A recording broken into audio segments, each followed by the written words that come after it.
Hello YouTubers, thanks for checking out another episode from How to Webmaster. Today I'm going to show you what type of YouTube ads actually make the most money. So here are my results for the last 90 days. Pretty much the dominant type of ads on YouTube is right here, the skippable video ads. And auction means that advertisers bid on it. So whoever pays the most will display their skippable video ads on your video.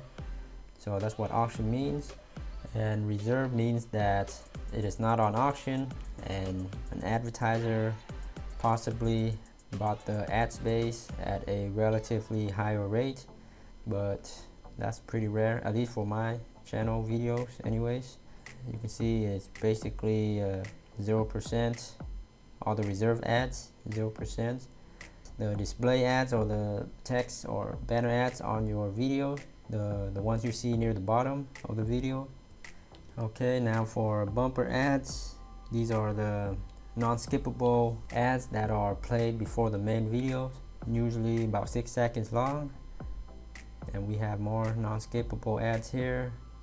So these are the longer ones, and then we have the reserve. So this right here is making the most for the majority of YouTuber content creators out there. So if you're ever wondering, now you know. Thanks for viewing. Let me know if you guys have any questions, comments, and please hit that subscribe button for more internet marketing and YouTube tips and tricks. Thanks again, and until next time, happy YouTubing.